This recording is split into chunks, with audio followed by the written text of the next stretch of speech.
Introduction to AI Misogyny. Welcome. Today, we delve into a critical analysis titled AI, Misogyny and AMP, the myth of the submissive woman, exploring the profound ethical implications of artificial intelligence. The rapid advancement of AI, particularly in humanoid robotics, presents a complex challenge to societal norms and gender dynamics. We must critically examine how these technologies are being developed and the underlying biases they might perpetuate.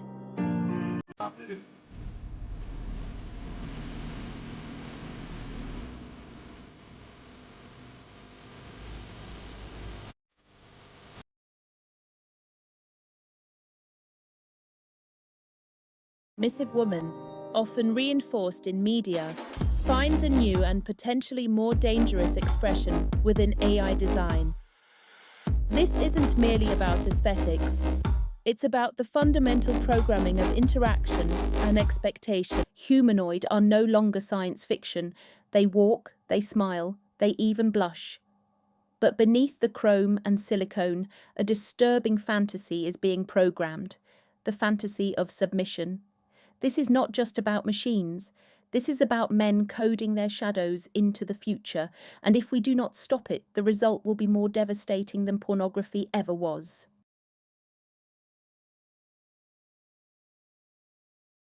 Why get a girlfriend? They're expensive, they're difficult.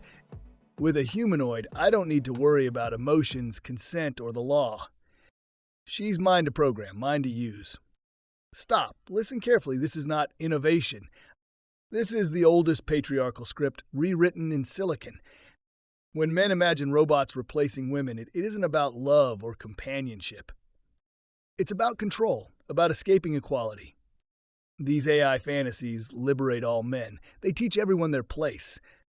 Look at what's trending. Videos of robot girls acting human rack up millions of views overnight. They giggle, they obey, they get jealous, the crowd loves it.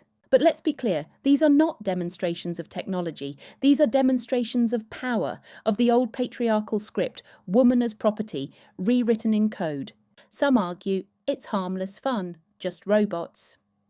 But history shows us fantasies rehearsed in culture become realities rehearsed in life. And in this fantasy, we are no longer people. They are programmable objects. Consider the implications when AI is designed to embody or reinforce traditional, often problematic, gender roles. Why say this is more dangerous than porn? Because pornography, for all its damage, exists in the realm of private fantasy. Robotics crosses into public psyche. It externalizes fantasy. It gives it form, body, performance, in conferences, in viral videos, in living rooms. And here's the dangerous shift. The man is no longer consuming a passive image. He is commanding obedience. He is training himself and the culture around him to expect it. That expectation is the seed of misogyny 2.0, algorithmic patriarchy. This is not new. The fantasy of the obedient woman is older than literature itself. In Greek myth, Pygmalion sculpted Galatea, the perfect woman, who came alive only to love him. In the Victorian era, women were prized for their silence and purity. Now, in the age of AI, the fantasy wears wires and silicone skin, but it is the same dream. Possession without resistance. And here lies the psychological danger. Jung taught us what we refuse to face in our shadow, we project outward. The submissive robot is not about her. It is about him. It is the projection of control, safety, unchallenged power. But here's the warning. When fantasies harden into cultural norms, they colonize reality. Normalization of problematic gender roles. The danger lies in the normalization of these biases. Let us examine the evidence. Case 1, Japan. In Tokyo, companion robots are marketed to lonely men. Some stop leaving their homes, choosing robotic wives over real relationships. A society already facing social withdrawal, hikikomori, now risks encoding withdrawal into permanence. Case 2, Silicon Valley. Why did Apple's Siri, Amazon's Alexa, Microsoft's Cortana all default to female voices? Not accident. Research shows male users are more comfortable giving orders to female voices. The cultural script of obedience became the UX design principle. Case 3. Education.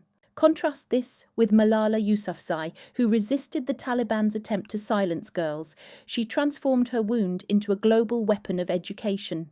Here, empathy birthed resilience. There, obedience is being coded into plastic smiles. These examples are not about robots. They are about us. They reveal the kind of society we are unconsciously building, embedding them into the very fabric of our technological future. We need a lens strong enough to decode this. I call it the power matrix: EEQ, AIQ, SSQ. EQ, existential emotional quotient. Do we have the courage to face our collective shadow? Can we see that the submissive robot fantasy is not entertainment, but emotional illiteracy performed in public? AIQ, artificial intelligence quotient. Do we understand the algorithms that amplify misogyny? The system is not neutral, it rewards clicks, and nothing is more clickable than control fantasies. SSQ, sustainable social quotient. Can a society thrive when half its population is trained into silence? Sustainability is not just about climate, it is about culture. A culture where equality is optional will collapse, just as surely as an ecosystem that ignores balance. This is the war of our time. Not tanks, not missiles, but meanings. This is why we assert that humanoid robots, if designed without critical ethical oversight, can be more dangerous than even the most explicit forms of media. The progression from visual representation to behavioral expectation is a slippery slope. It moves from a mere image to an expectation of obedience and ultimately to shaping cultural norms. To address this, we introduce the power matrix, a framework for understanding the complex interplay of power dynamics in AI development. This matrix helps us identify where biases originate and how they are amplified through technology. Crucially, we propose the emotional and ethical quotient as a vital metric for AI. The EEQ measures and are its capacity for empathy and ethical reasoning, moving beyond mere computational intelligence. This EEQ is linked to AIQ, artificial intelligence quotient, and SSQ, societal sensitivity quotient, forming a crucial triangular relationship. By integrating EEQ, AIQ, and SSQ, we can foster AI development that is not only intelligent, but also socially responsible and ethically sound. This holistic approach ensures that AI systems are built with an understanding of human values and societal impact. How then do empaths resist the rise of the submissive machine fantasy? First, by refusing to wait for validation, you are your own authority. Second, by teaching AI differently. Do not just code commands, code dignity. Build tools that amplify curiosity, not obedience. Third, by building communities that refuse the worship of narcissists. Stop cheering the engineers of silence, start cheering the engineers of justice. The most radical act is not to overthrow one robot. It is to become a society that no longer needs one. It is about moving beyond mere functionality to cultivate AI that genuinely serves humanity without perpetuating harmful stereotypes. Our collective voice is paramount in shaping this future. So I say this clearly. These robots are not the future. They are the mirror of a past we must not repeat. Every time you click like on a submissive robot video, you rehearse misogyny. Every time you share it, you spread the virus. But every time you resist, every time you call it out, every time you demand dignity in code, every time you teach your children that meaning is more powerful than obedience, you break the cycle. The future belongs to those who will not program women into silence. The future belongs to those who will program justice into being.